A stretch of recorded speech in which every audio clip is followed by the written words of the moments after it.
Please sir sir sir, সত্যি কি আপনার স্ত্রীর রাইভাল কোম্পানিতে যোগ দেওয়া নিয়ে আপনার কোনো আপত্তি নেই? No comments. Sir sir sir please sir, please sir, sir please. আপনি এটা কিভাবে করতে পারেন?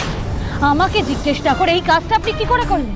না আচ্ছা একটা কথা আমাকে বলুন তো, মানে এক্স্যাক্টলি ঠিক কি কারণে আপনার পারমিশনটা আমার প্রয়োজন, একটু যদি বলেন। প্রয়োজন আছে, তার কারণ আমি জানতাম না যে আপনার জন্য আমি ডিজাইন বানাচ্ছি। বোসবাবু তো আমাকে কিছু বলেন। আপনি কি জানতেন কি না জানতেন সেটা নিয়ে আমার কোনো মাথা ব্যথা নেই মিসেস সিংহ রায়। দেখুন, আমি বোসবাবুকে টাকা দিয়েছি, তার বদলে উনি আমাকে ডিজাইন দিয়েছেন, দ্যাটস ইট। আর আপনি একবারও জানতে চাইবেন না যে আপনাদের হয়ে কে ডিজাইন করছে? জিজ্ঞেস করেছি, আমি সবটাই জেনেছি। আর জেনে আমি খুব খুশি হয়েছি। আপনার এরকম অসাধারণ ডিজাইনগুলো নিতে আমার কোথাও আটকায়নি মিসেস সিংহ রায়, কোথাও আটকায়নি। After all I paid handsomely for those, right? কিন্তু আমি যদি জানতাম যে কাজটা আমি আপনাদের জন্য করছি, তাহলে আমি কাজটা করতাম না, আপনাদের থেকে টাকা নিতাম না। আপনি এত হাইপার হচ্ছেন কেন ম্যাডাম? আপনি তো কাজের বিনিময়ে টাকা খ্যাতি দুই পাচ্ছেন। আমার টাকা খ্যাতি কোনোটাই চাই না। শুনুন, আমি না খুব ভালো করে বুঝতে পারছি এই সমস্তটা আপনাদের পাতা একটা ফাঁদ। ইচ্ছে করেই এত বড় কথাটা আমার কাছে চেপে যাওয়া, আজকে মিডিয়াকে ডাকা, এটা কোনোটাই কাকতালীয় না, কোনোটা কাকতালীয় নয়। সবটা ইচ্ছে করে প্ল্যান করে করেছেন আপনারা। দেখুন ম্যাডাম, সে আপনার যা ইচ্ছে আপনি ভাবতেই পারেন, কিন্তু এটা ফ্যাক্ট যে এখন আপনার আর কিছুই করার নেই। আপনি আমাদের সাথে কন্ট্রাক্ট সাইন করেছেন, ওই কন্ট্রাক্ট পেপারটাতে সাইন করার আগে আপনার ভালো করে পড়ে নেওয়া উচিত ছিল, তাহলে এতটা অন্ধকারে থাকতে হতো না আপনাকে। আপনি এখন বড় জায়গায় ডিজাইনারের কাজ করছেন, তারা তো চাইবেই যে আপনি একেবারে স্থায়ীভাবে তাদের সঙ্গেই কাজ করুন। আপনি চাইলে সমস্ত পেপার পড়ে দেখতে পারেন। না না না, তার দরকার নেই। আপনার সাথে এত বছর কাজের সম্পর্ক, আমি আপনাকে ভরসা করি।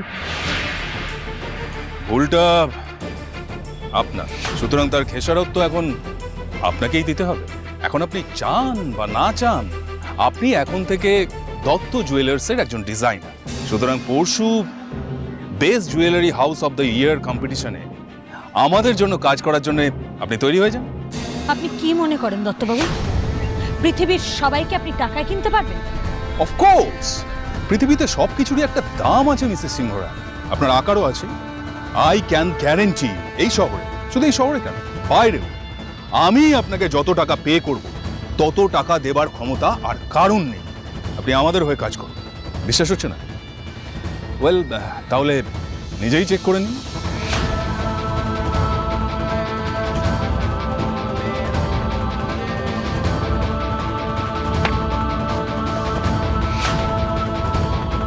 হরি এতদিন দত্ত জুয়েলার্সের জন্য কাজ করছিলেন, আর আমাকে কথাটা একবারও জানাননি। এত বড় একটা সত্যি উনি আমার থেকে লুকিয়ে গেলেন। এই আপনার মর্গেজের প্রথম কিস্তি। আমি আপনাকে বলেছিলাম না ঋদ্ধিমান বাবু, আমি আমার পরিচয় তৈরি করে দেখাবো। এই চাকরিটা আমি করবো না ঋদ্ধিমান বাবু। কি হলো? নিন, ধরুন টাকাটা। আমাকে কোনোদিনও টাকা দিয়ে কেনা যায়নি দত্তবাবু, আর আজও যাবে না। কেন বলুন তো? কারণ শিল্পীকে টাকা দিয়ে কেনা যায় না। শিল্পী নিজের মর্জির মালিক। আর আজ যে কাজটা আপনি করলেন না, এর জন্য আপনাকে খেসারত দিতে হবে। আজ আমার পরিবারের সামনে আমাকে অপরাধী করে আপনি যে ভুলটা করলেন, তার খেসারত আপনাকে দিতেই হবে। আপনার এই ফেমাস লেকচারগুলো না আপনি আপনার স্বামীর জন্য তুলে রাখুন মিসেস সিংহ রায়। আপনার এই কড়া কড়া বাছাই করা শব্দ, পাহাড়ি ভাষা, এইসব দিয়ে না আপনি হাজার চাইলেও আমাকে ভয় দেখাতে পারবেন না। আপনাকে আমি ভয় দেখাতে চাইও না, আমি আপনাকে শুধু ভবিতব্যটা বলছি। একটা কথা খুব ভালো করে মনে রাখবেন, মিথ্যে দিয়ে না কেউ আজ পর্যন্ত কোথাও জিততে পারেনি, আর আপনিও জিততে পারবেন না। আর আপনি এমন হারবেন যে আপনি কোথাও মুখ লোকাবার জায়গা পাবেন না। হারার জন্য দত্ত ময়দানে নামে না খড়ি, আমি জিতবই। তোমার স্বামী এবং তার সাধের ওই সিংহরায় জুয়েলার্সকে আমি টেনে রাস্তায় নামাবো। কেউ আমাকে আটকাতে পারবে না, কেউ না। আর তুমি তো নওই। বরং সময় থাকতে তুমি সাবধান হয়ে যাও করি, কারণ তোমার মাথার ওপর অনেক বড় বিপদ নামছে। খড়ি, আর কেউ না জানো, আমি তো এটা খুব ভালো করে জানি যে তোমার স্বামী ঋদ্ধিমান বা সিংহরায় পরিবারের আর কেউ জানে না যে তুমি আমার কোম্পানিতে জয়েন করেছো। কিন্তু ঋদ্ধি তো এখন সবটা জেনে গেল খড়ি। তুমি ওর কাছে হাতে নাতে ধরা পড়ে গেছো। তোমার কি মনে হয় এর পরেও ঋদ্ধি তোমাকে মেনে নেবে? হ্যাঁ, তাই বলছি তোমাকে, দেখো, এখন বুদ্ধিমানের কাজ হলো আমাদের দলে যোগ দেওয়া। করি, তুমি যদি আমার হয়ে কাজ করো তাহলে কথা দিচ্ছি আমি তোমাকে মাথায় তুলে রাখবো। টাকা, সম্মান, খ্যাতি, প্রতিপত্তি সবকিছু তুমি পাবে, সবকিছু। Think about it. বসবাবু, চলুন, আমাদের কাজ হয়ে গেছে। আসি ম্যাডাম।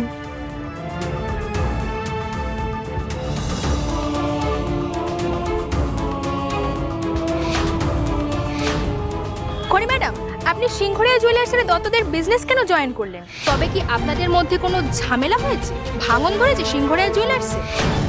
ঋদ্ধিমান বাবু গেলেন কোথায়?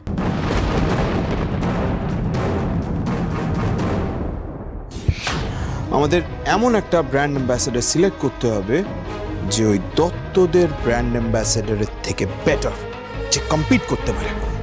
ওকে স্যার, আমি আমার টিমকে বলে দিচ্ছি। আর আজই আমি কলকাতার সব টপ মোস্ট মডেলিং এজেন্সিগুলোর সাথে কথা বলে তাদের ক্যান্ডিডেটসগুলোকে অডিশন নেওয়ার জন্য ঠিক করে নিচ্ছি। আর এছাড়াও তো আমার কিছু কন্ট্যাক্টস আছে, আমি তাদেরকেও বলে দিচ্ছি। So don't worry sir. আমি সব কিছু ব্রিফ করলাম তো, লেট মি জাস্ট থিঙ্ক আমি কিছু ভুলে যাচ্ছি কিনা। আমি ফেস অফ দ্য ইয়ারের জন্য অডিশন দিতে চাই। কি? হোয়াট? তুমি এটা কি বলছো দুতি? তুমি অডিশন দেবে? আমার ছোটবেলা থেকে খুব ইচ্ছে ছিল মডেল হওয়ার। তাছাড়া সেদিন যখন পিটার এলো, আমি তো চেষ্টা করেছি প্রফেশনাল মডেলদের মতন জুয়েলারি শো করার। আমি যদি চেষ্টা করি আমি ডেফিনেটলি পারবই।